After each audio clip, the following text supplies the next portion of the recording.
Hello and welcome back to Fantasy Hockey Picks and Bets. I'm your host, DJ Mitchell, here to go over the 7-game Friday NHL slate of action. And boy, have I been on a bit of a heater, so I'm hoping to continue it here on Friday. I just want to say thank you to everyone in the community that's been involved with it. I got a lot of people that I think come over from this show that have been, really banging the drum for me. I know it's something that it's not going to last forever, right? You're not going to hit 7 of 8, 5 of 6 every single night. I know we've been close. We've been so close to getting that big money. I'm hoping Thursday night's the night when I'm recording it right before. If it hits, I'm probably going to have to do a bonus show on Saturday. I know. I already know. So we're going to get into it though. Let's get into Friday. Let's try to keep it going. The process stays the same. Let's keep jamming at it. We've also just been lucky with how many goals and totals have gone over lately. It's kind of that time of the year. We're getting just a ton of fun, exciting hockey. This has been a great year for people that are getting into the sport. I know, there's been a lot of talk about, is hockey, growing? Is the league doing enough maybe to get the fans involved, get people betting? That's the big thing I talk about. I think we're finally getting there. So let's get into Friday. Let's stay hot. Let's enjoy it. Thanks to everyone that's reached out, friends, if you're listening, thanks for sticking with me. Let's get into this though. Let's have a good Friday. And we have what I believe is another really, really strong slate. So we're going to start with a game that isn't that strong though. Unfortunately, not one of my favorites, but it is the Rangers home with probably Igor Shesterkin against a back-to-back Islanders team. The under is already in my bet pool, -110, under 5.5. It should be Shesterkin or Sorokin. I guess we don't know that for a fact at this point because we don't know if Sorokin is going to be back, but he did skate with the team on Thursday and is considered day-to-day. And they said, he isn't going to play, but, I think he'll probably be back for this one against the Rangers personally, or else, yeah, this could be a bad bet to take right now. You can wait it out because it's probably not going to move off 5.5. But in general, with this game, I think that the Rangers are a really good defensive team playing against a team that doesn't really do a ton to trade offense. They've been better as of late, the Islanders, at creating offense, but they're just not that good in general. So what I think I'm going to do here is bet the under. I might honestly take an under 2, like a minus 1.5. They're under 2.5 goal total for the Islanders. It might not be plus money, but I'm okay with that. We don't have it up right now, or just quite yet, but I think it's a good bet. It's definitely one of those things where you're kind of, again, gambling on Shesterkin if you bet it too early. So you might want to wait it out, but I can't imagine they go back to Georgiev after he gave up just a solid 4 goals, 1.7 expected. The Rangers in general have been, and I talked about this on the live stream I did Wednesday, they've really been one of the best teams at not allowing a lot of shot attempts against. So I'm not going to be looking at props for the Islanders at all. I might look at the Rangers, but I'm scrolling down the list of all of the players on this entire slate of action.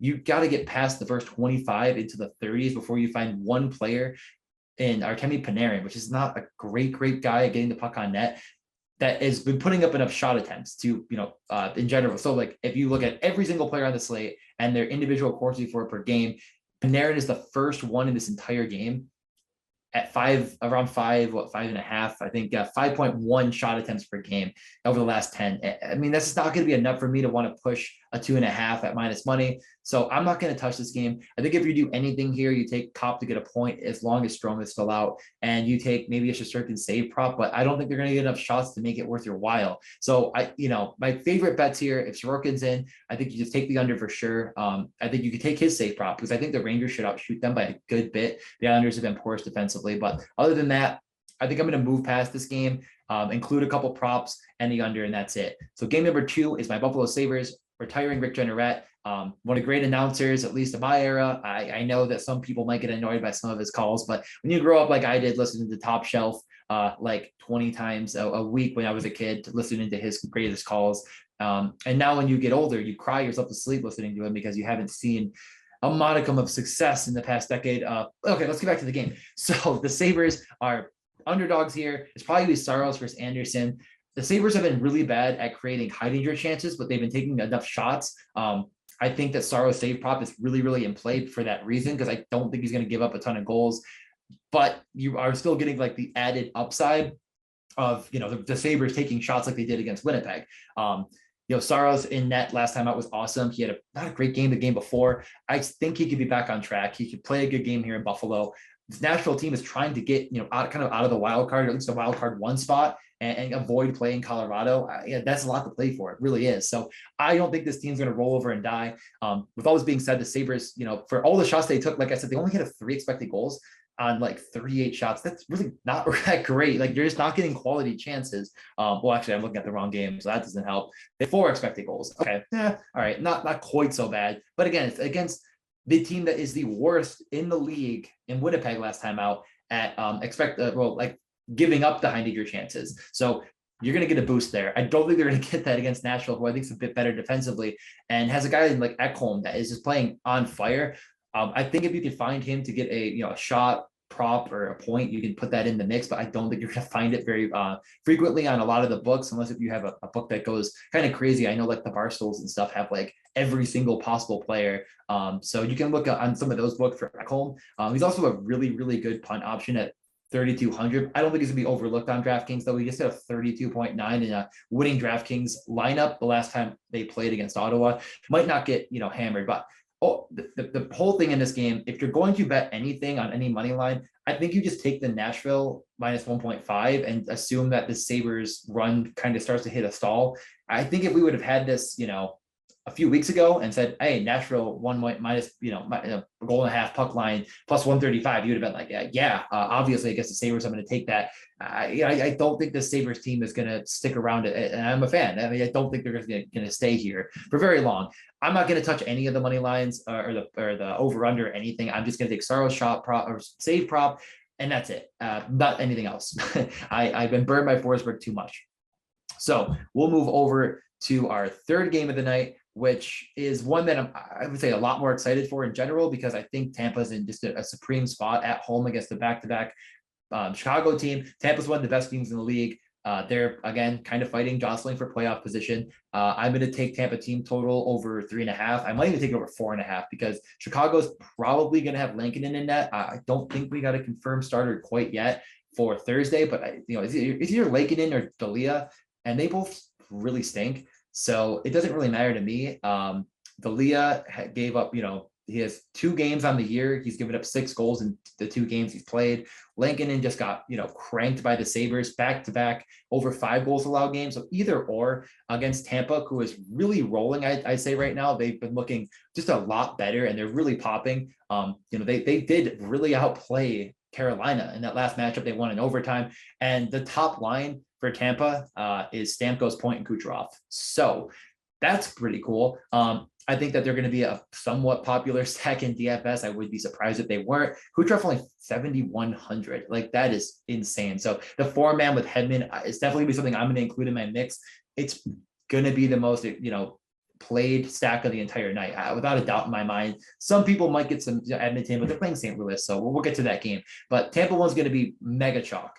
I'm still going to play it because I really like it a lot. I'm going to be playing multi-point props in this game for anyone on that line. I really think you could reasonably, straight bet all 3 of them to have a point, or multi-point, and just hope that line goes for 2-3 goals and they all get involved in it. That's really a way to kind of maximize the outcome, because they are all playing at 5-on-5 and on the power play together, which is really rare.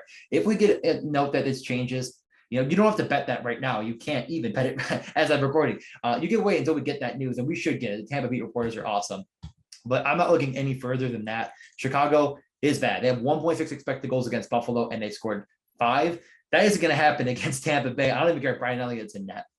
So I'm not touching them at all, because they're going to get smacked. If they don't get smacked, then Tampa just didn't try. So our next game, it's going to be Ottawa at Detroit Red Wings. I mean, just really, really ugly. It's kind of the situation where we have 2 teams that can both wow you one night and disappear the next. We've seen Detroit, in the last game, 1.7 expected goals. They get 4, as I already mentioned, against a really inferior goalie. I don't know who we're going to have for Ottawa in net, but if it is Forsberg, I genuinely think he's a fine goalie. If it's Sogard, I don't know a ton about Sogard, to be honest. He hasn't played a single game yet this year. It could be him. If that is the case, and I get that news, I'm probably just going to jam the over, because I'm just going to assume that there's enough goal scoring to get it done. The one thing that I promise you I will bet, because he pops like no one else, is Brady the Chuck to score. I continue to go back to it because I get it around plus, 200 some nights and 180 around there. I'm expecting here on this slate. And he just keeps popping at like McDavid Draisaitl numbers for what his individual expected goals are. If he's shooting, he can have it at any night. It just comes down to, teams are taking him away on purpose because he's their best player. So are we going to get that level of Brady the Chuck?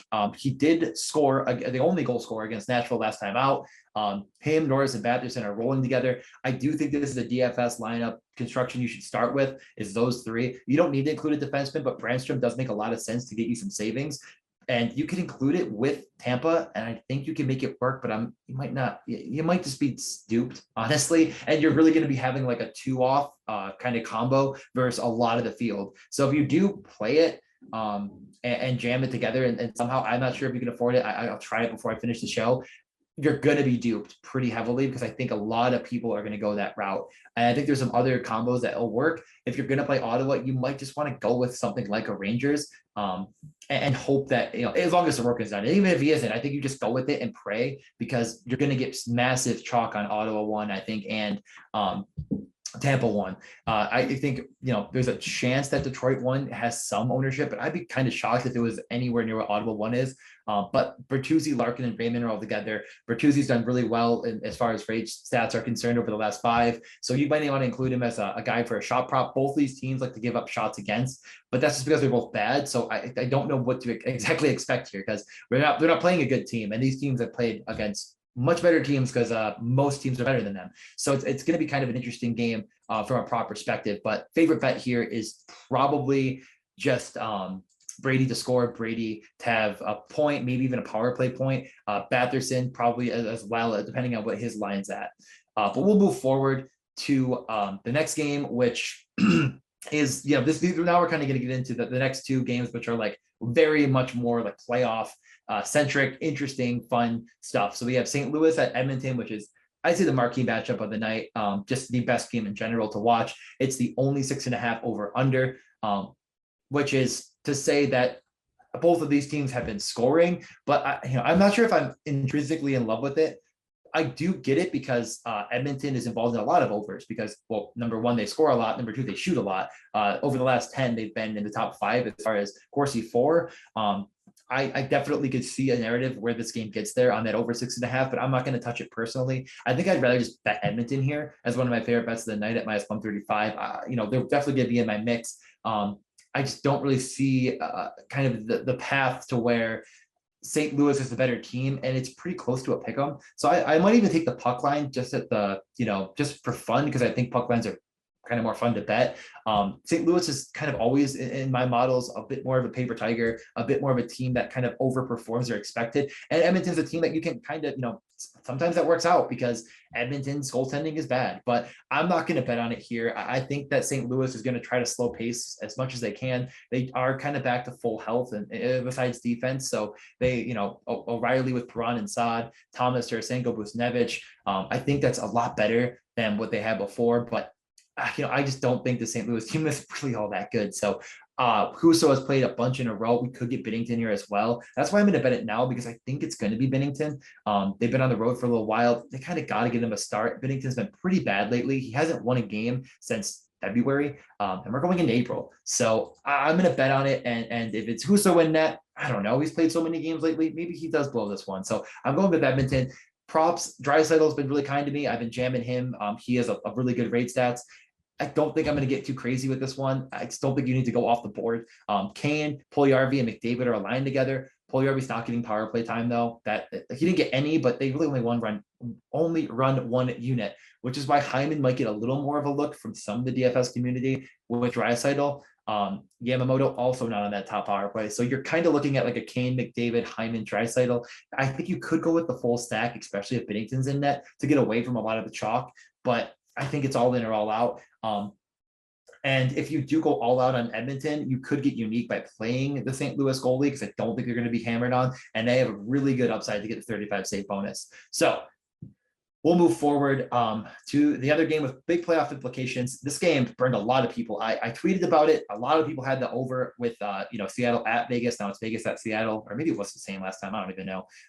I was saying, like, I just don't trust Seattle to score goals. Like, that's the problem here. And Seattle didn't. They decided not to score any goals, which was boy, if you had told me shutout, I would have been like, maybe not. That wasn't Seattle last time. So same exact game, same exact script, same arena. It should be different goaltenders though. We're expecting Leonard to be playing Grubauer in net. Leonard could be maybe not quite back yet, but he should be. I think a lot of people are going to be scared on the over. I get it. I just don't think Seattle's any good. Seattle's expected goal were a solid 1.9. That's what they do. And when they don't get that lucky bounce, that lucky break, or that, Sprong goal, because Sprong, Donato are the guys that shot and had they were 4 times the expected goals of most of their players, because of course they are. I talk about how good they are all the time, and they get no love. But this team stinks, and they're just not good goal scorers. And when they don't get luck, they cannot score. So I would stick with Vegas here. I think that's probably obvious. It's minus 170. I think it's a decent parlay piece because they need to win. They're the better team. They really outplayed them last time. They're running 11-7. They're giving Stevenson, Eichel, Marchessault all the minutes. Marchessault shot prop is going to be jammed in by me. That's one of my favorite props of the night for sure. Is Marchessault. He had a million attempts in the last game. Actually, let's pull it up. I have it right here. Marchessault, who was actually second in expected goals, had 2 get blocked, 2 miss the net, and 5 on net. So a ton of opportunity for him. I think it's going to be back there again. I'm going to definitely roll with it. So I think you can include a defenseman on Vegas real easy in a stack as well. So if you do go Marchessault with, Carlson and Armadio were the 3, but if you even include Eichel with it, I think it makes some sense. Kind of maximize the upside, because I think this Vegas team could run house on them. I might go with the Vegas over 3.5. Again, it burned me by 1 goal last time. I'm going to go back to it though, because that's how I roll. We'll move to the final game of the night. Get you on out of here. We have just a doozy. I mean, everyone's going to be staying up till as late as possible to watch Anaheim play Arizona. Anaheim is my favorite bet of the night, minus 125. I'm wearing the jersey. I think Anaheim stinks. I'm going to start by saying that, but I think they're infinitely better than the Coyotes, who just lost their best player. A terrible injury. Don't watch the video unless if you are a Satanist, because it looks like Keller broke his leg. I was watching the game. It was one of those things that you saw it and immediately he broke his leg and he didn't move, and it was, I hated it. Hated every second of it. But without him, they just went from the team that's giving up the most shot attempts and a team that's having the least shot attempts to a team that's going to be worse than that, because their best player on offense is now out. Their only difference maker is now out. A team that had 2.6 expected goals and scored 5, in large part because of random players like Jenik, are now without their best player. So yeah, Anaheim is just a superior team. They should have better goaltending. They have Trevor Zegras, who I'm definitely going to bet his shot prop, his goal prop. He hit the post last time and had 9 shot attempts, 5 on net. So I'm going to be jamming Zegras in a lot of different capacities. I think in general, this Anaheim team is going to get overlooked in DFS. Maybe some people get there because they go with Tampa and maybe a higher price piece, but I think they might end up getting overlooked because they're bad. Zegras, Terry, and Grant were the line. Grant's not in the top power play, so I think he's an easy piece to leave out of that stack. But Zegras and Terry together are just really good players that can score goals in bunches. I think that they're going to get overlooked. And especially if we don't get Vizmelka in net, which he's played every game for the entire month, I believe, it's going to be a guy named Joseph Coronar, who in his only game he came in relief, had 6 saves on 7 shots. So I don't know. That's not great. But Anaheim won. Zegras is 4,800. Grant's 32. So if you want to get that cheap piece, but Terry's 45. It might get some ownership against Arizona, but I don't think it's going to be enough. So I'm going to take Anaheim. I'm going to take their team total, probably over 3.5, because I have no respect for this Arizona team, and even less now. But favorite bet of the night, minus 125, Anaheim. That's the top one. I'm going to pair that right now with the the under in the Rangers game. And I don't think I can get the team total yet for Tampa. Let's see. It's not there yet, but I'm going to put it with the team total over 2.5 for Tampa. And those are going to be my 3 favorite bets of the night for props. I've already given you a bunch, but I'll tweet them out. So if you don't remember, you didn't take notes, I'll tweet them out for you. It's going to include 1 from every game. Zegras is going to be involved. Marchessault is going to be involved. Draisaitl, Brady Tkachuk, one of the points, Stamkos, Kucherov. I'm going to take a look into that. And probably, oh my God, that Nashville Sabres game. Saros save prop. Perfect. Those are going to be the mix. So thank you, rate, review, subscribe, do all the fun stuff. I got to go finish my DraftKings lineup, so I'm going to let you go. Enjoy your Friday, enjoy your weekend. Hopefully you're enjoying some big winnings. You're tailing me because I've been hot. I'm going to brag right now, take another victory lap, and we're all going to just win the money together. Take it from the books. Enjoy your weekend.